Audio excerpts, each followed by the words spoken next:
Hey everyone, Marine here. Can you believe it's been 85 years since Disney released what might be their most ambitious film ever?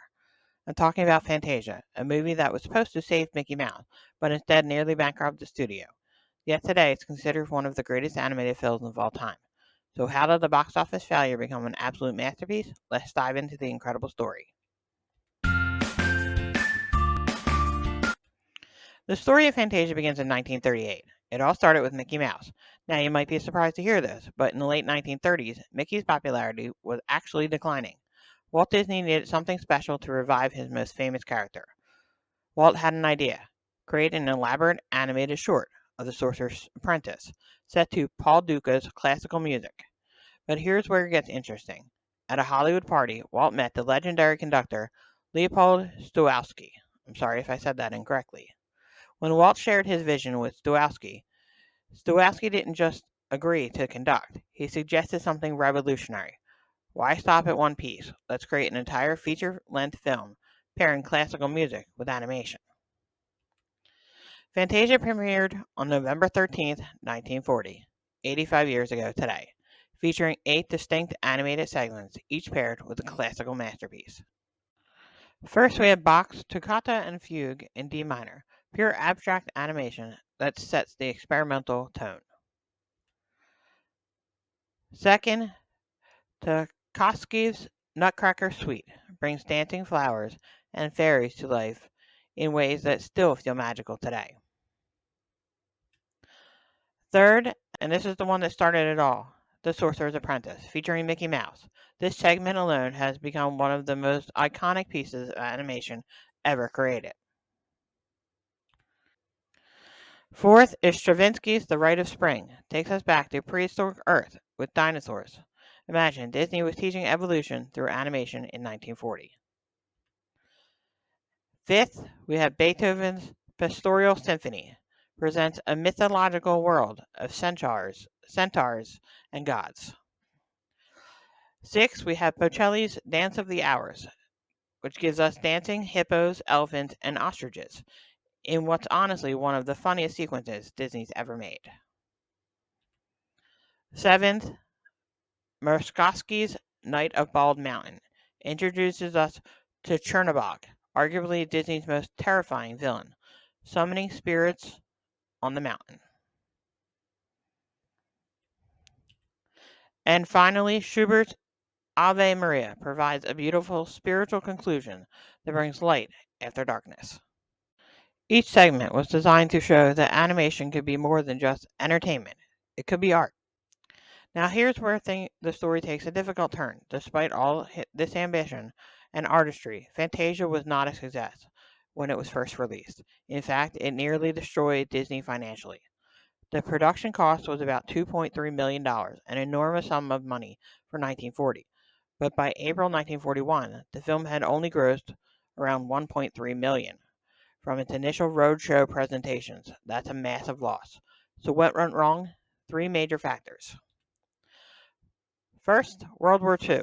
It had just begun, closing European markets that previously generated up to 45% of Disney's revenue.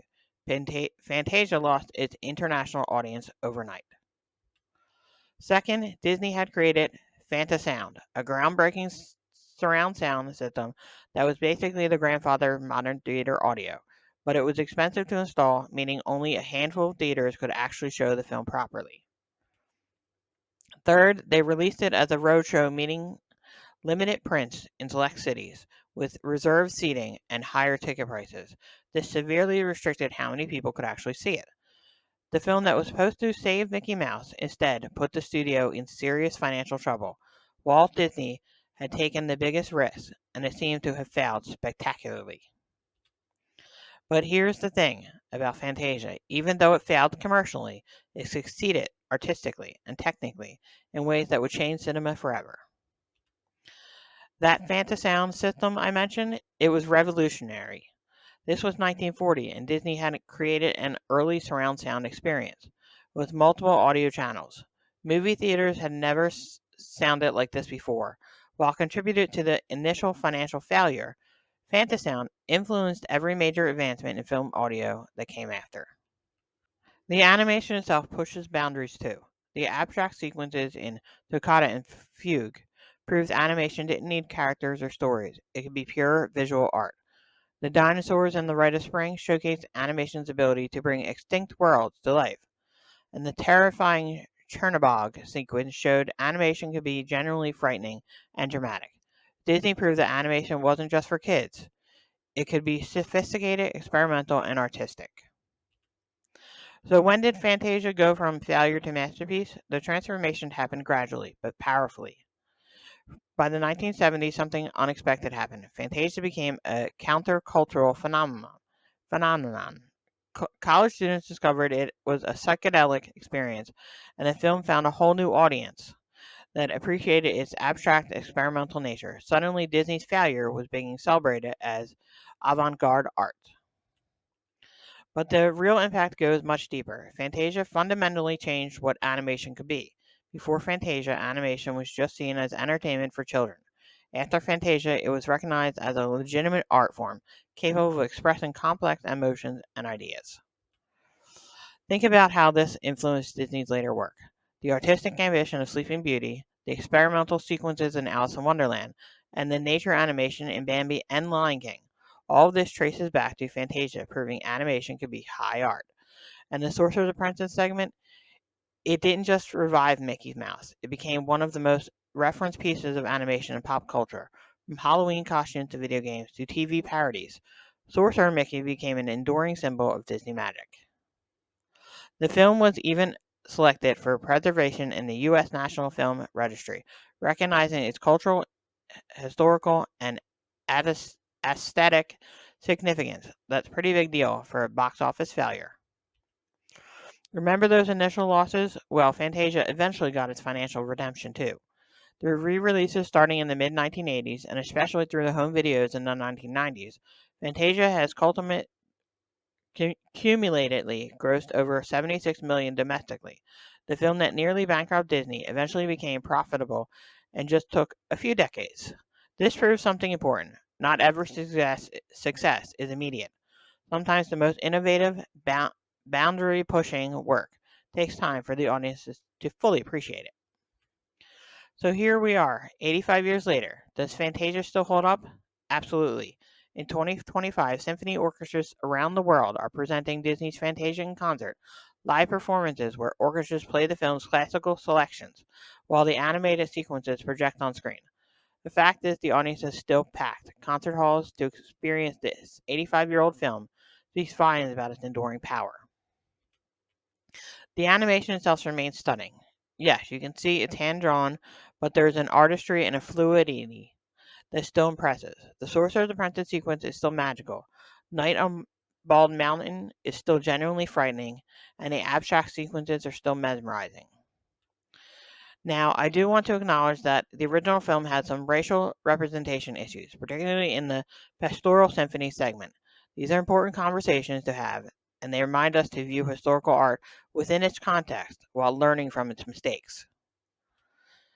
But the core achievement of Fantasia, proving that animation could be serious artistic impression through music and visual experimentation, remains undiminished.